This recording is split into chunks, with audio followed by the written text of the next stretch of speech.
opening statement from Coach, and then just give me a look, and we will go to questions after that. No, great ball game. We got off to a tremendous start in the game. Mason Patel, I thought, really made some big pitches, against their lineup, and we played some good defense. And then, Patty Shack kind of went in and just settled the game, and their relief pitchers settled the game. We got some guys on. We couldn't get kind of that next hit to try to get a little distance. And then they hit a couple big home runs, and then, I think the hit that Corey Collins got was great, but probably what might go unnoticed is the play he made on the ball. Peyton Green chopped. That was a tremendous play, first of all, to get to it, and then secondly, to be able to lead the pitcher to the base. Because if he doesn't make that play, we win the game. And so very proud of my group. The two guys next to me have, battled hard, the whole time they've been there. And the guy to my right, I told him this is the last press conference he'll have to do for a little while because he's getting ready to go into medical school.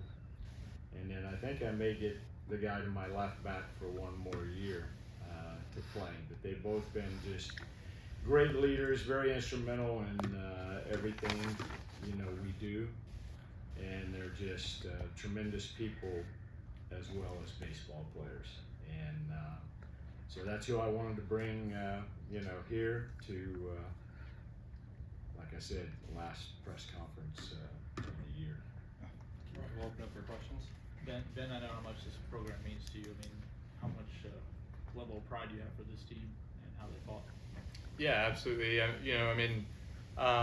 kind of been thinking about this day for a long time. The end of my baseball career, I've been playing this game since I was 6 years old, and you kind of think a lot about how's it going to feel when it is over.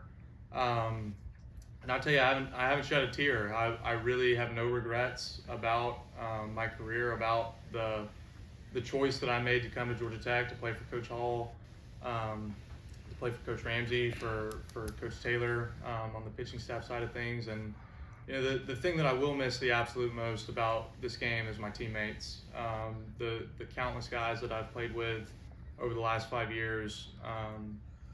Some of my best friends in the world.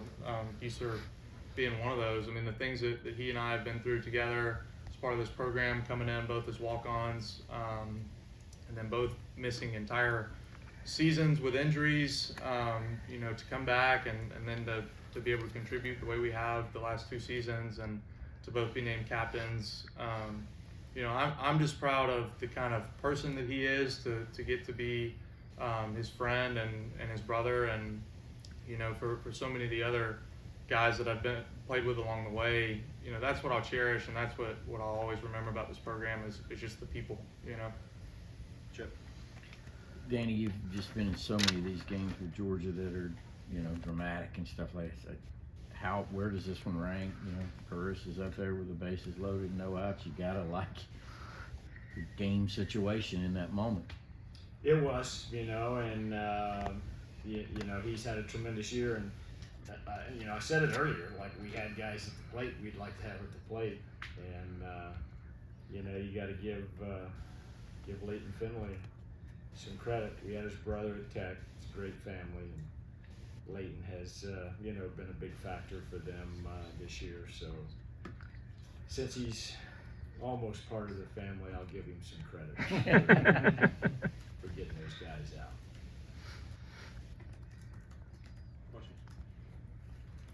And Danny, I know you made some changes last offseason. You talked at length about it. Do you still feel confident this program's headed in the right direction and will continue to have success? I really do. I think we made a lot of progress, in just a lot of things this year. We have great leadership at Tech. It is a changing world in college athletics right now. And, and I don't know if anybody knows exactly where it's going to go, but I feel very confident. I have a tremendous staff. I can't say it enough. I get a chance to work with just tremendous student athletes on a daily basis. And I'm confident that, you know, we're going in the right direction, and we got to get better, and we will get better. Coach, what is the? Oh, I'm sorry.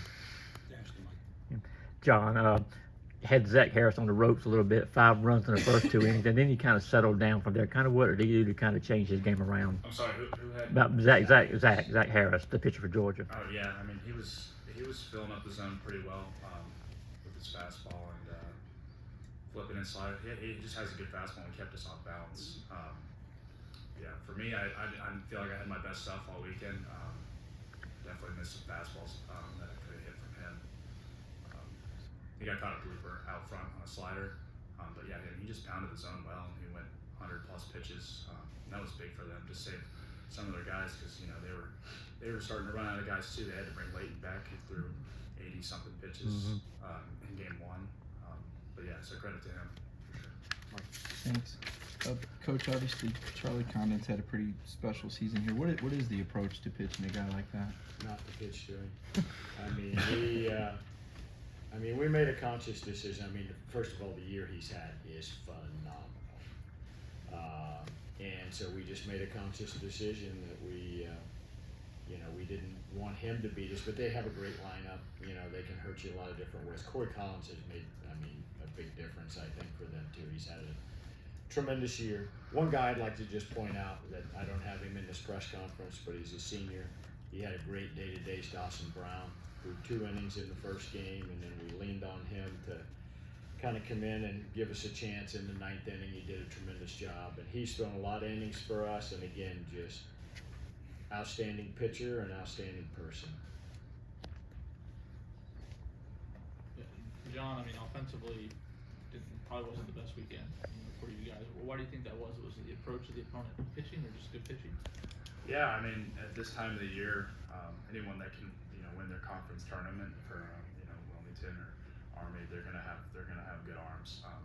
Which I thought Wilmington's staff was definitely a Power 5 staff. They were good.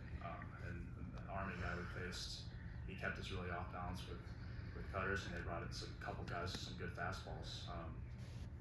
And obviously, like Harris today, he settled in very well. And it's this time of the year you're going to start facing, legit arms. So no at bat is freebie as a hitter. So if you're not stepping into the box with a plan, you're gonna get exposed for sure.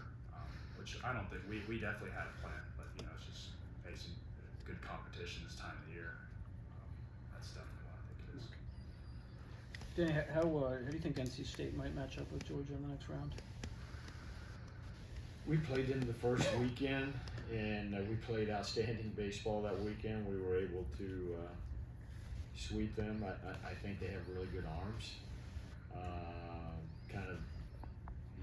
Like they'll probably start Highfield. Highfield has pitched in the College World Series and was one of their leaders when the whole COVID thing hit and they got kicked out of the World Series. So he's been there, but they have some young arms that are really good. They have a good bullpen.